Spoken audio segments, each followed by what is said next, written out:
Dina is 9 years old. She's been coming to the Jaffa Institute in Israel for more than 1 year. The staff was very worried about her because there were lots of signs to show that there was something not quite right. She was very introvert. She was overcompensating with food, so overeating. Had lots of social problems. Would come in a very neglected situation in terms of clothes, either clothes that were way too warm or not warm enough for the weather in winter. The staff of the Jaffa Institute tried to make contact with Dina's parents, but unfortunately they were unwilling to cooperate. And only after a year, the mother had disclosed that the child was sexually abused by a member of the extended family, and she didn't know what to do.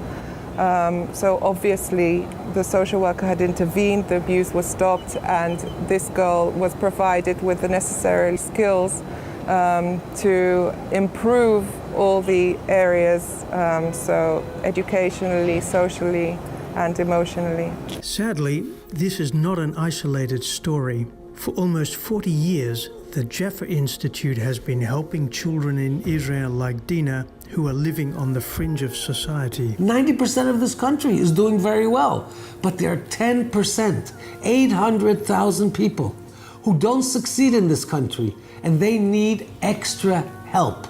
The job of the Jaffa Institute is to intervene, to break the cycle, to change the conditions that these children grow up in so that they too can earn a living, can become good citizens, can respect the traditions of Israel, can feel that they're part of this society. More children get a hot lunch. More children are given help in their school subjects. More children are given enrichment. More children become part of society. This is why we're here. We want to make these opportunities available. If we don't help them, we lose the children. Lots of children from poor homes drop out of school, to go into drugs. Our children are kept safe. We want them to be normal children, to grow up proud of their heritage, proud of their citizenship, proud of their community. The only way to do that is if they feel proud of themselves. What we're trying to do is make him proud of himself because he achieves, he accomplishes something. He's not wasting his life. People have said about me that my name should be Mr. Nit Chinuch, because I never think that it's enough. But the truth is, once you're doing a good thing, you want to do more of it. We have to continue until the problems don't exist anymore. Once that happens, then we will be able to say we've done our job.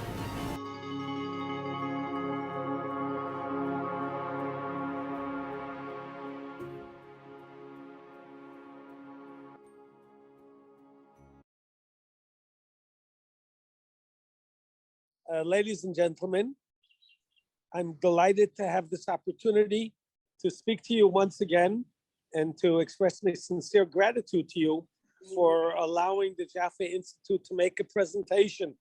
I know you're very familiar with the Jaffa Institute because you've been supporting us for so many years, and I'm very, very, very appreciative of that.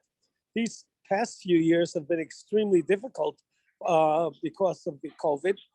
Also difficult in terms of running programs and having to add computers and tablets and hiring additional staff because we couldn't have big groups. We had to only have small groups during this period.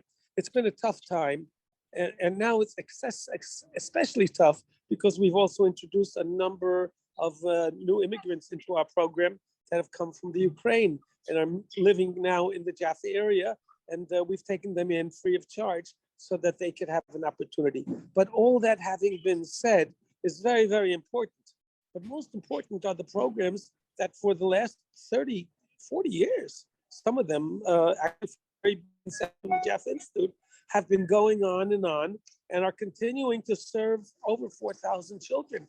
And we're talking about the after-school programs, the Closing the Gap programs, the enrichment programs, and most recently, the one that you've been supporting, the Jumpstart program, which has been extremely successful in helping youngsters get into good high schools and carry on their educational career rather than having to drop out at an early age. So Jumpstart has been extremely successful, has grown over the last few years, and now we're concerned that we should be able to continue to provide the means for the children to attend the program.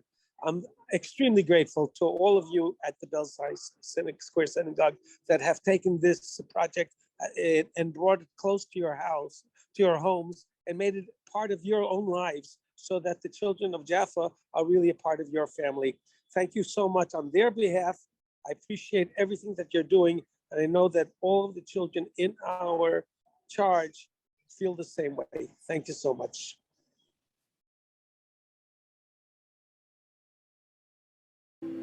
גדלנו פה במועדון של אסף. משם הכרתי את החברים הטובים שלי בתכלס. היינו באים לפה לעשות שיעורי בית והכנה לבגרות. זה היה מאוד עוזר לנו ומאוד כזה, יש לנו גב. בעיקר החלום הכי גדול שלי זה מתישהו להגיע להיות, לא יודע, להיות כדורגלן בחו"ל, כדורגלן מפורסם, כדורגלן מצליח, ואז לחזור לפה, לארץ, לפתח פה את השכונה. לגרום לאמא שלי כאילו לשבת בבית ולא לעבוד כמו שהיא עובדת כרגע קשה, שתהיה לי את היכולת לפרנס את המשפחה. לראות את הבן אדם מאחורי הסיפור, ובמועדון רואים את זה מאוד, את החלומות שלהם, את הרצון גם להשתלב כאן. זה כמו בית נוסף שאני מגיע לפה. יש לי פה חברים, את המדריכים, ופשוט כיף להיות פה. את רובם אני כבר מכיר מגיל 11, 12. זה היה משהו מיוחד, זה ייחד אותנו כאנשים שונים בארץ פה. וגם להכיר את האחר, הישראלי, המבוגר ממך. אם לא רוצים ללכת הביתה, זה קורה הרבה. שהם יוכלו לחלום, זה החלום. אנחנו פליטים, כן? תכלס. המאבק לשילוב והכלה של ילדי מבקשי המקלט במערכת החינוך הוא המאבק לשילוב והכלה שלהם בחברה הישראלית, כדי שיוכלו להרגיש בבית באמת. צריך כפר כדי לגדל ילד, ואנחנו מזמינים אתכם לתמוך בנו ולהצטרף לכפר שלנו. In this complex time, we are grateful to you all at the Belzai Square Synagogue. Despite the distance, we feel your support each day at the Youth Club. Thanks to you all, the club serves as a stable island of safety and support for vulnerable refugee youth. From all of us at ASAF, thank you and Yom Ha'atzmaut Sameach.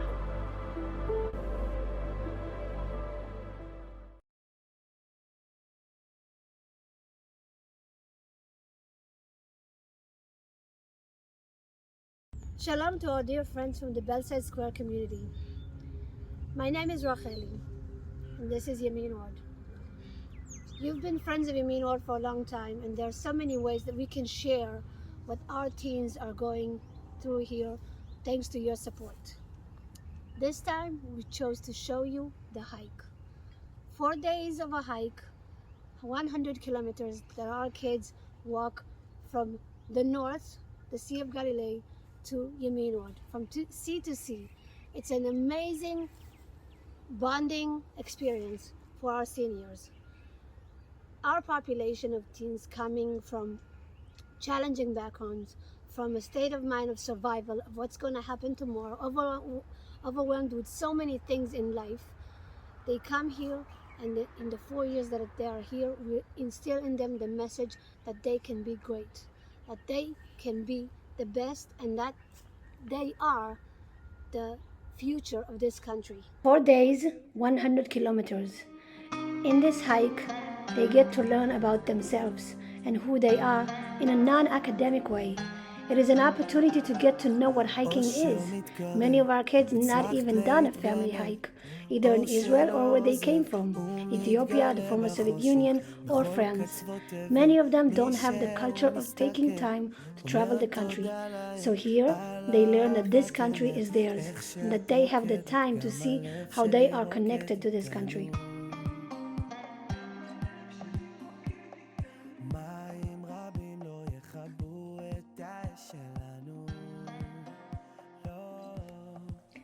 Another thing that we can notice during the hike is that the students are able to see their staff in a different light.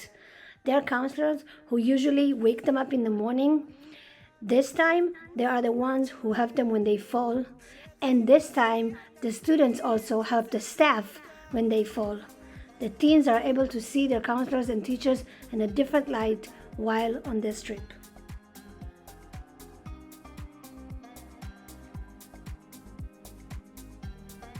Being outside has been very beneficial and therapeutic manner for teens to share their challenges with the staff and at times with their friends. Every age group in Yamin Ward has a name. And how do our kids receive the name? The seniors choose the name for the 9th graders while on the trip. And when they return to the village, dance and chant the name that has been chosen for the 9th graders. The name is typically something that symbolizes a social agenda. The 4-day hike symbolizes so much of the village way and Yamin Ward's educational philosophy. It is a community of meaning where the students walk together with their friends, their teachers, their counselors, their social workers sometimes. They have a name that they carry with them and have a name to share with the 9th graders. The students also learn about their importance in this world and their purpose to society. They do so while having fun, while walking with a backpack, sweating, chanting, dancing, and sometimes while being so tired. No matter the level of difficulty, the hike is completed. There were times when the students wanted to give up or didn't wish to continue and hoped for a car to come and pick them up, but they made it and succeeded. Not only that, the students persisted and climbed and walked with blisters at times and feel satisfied with themselves. The message for these students is that they can do this. They can do anything because you have a group of support and history and community behind you too. In your everyday triumphs, you represent both your group and your family.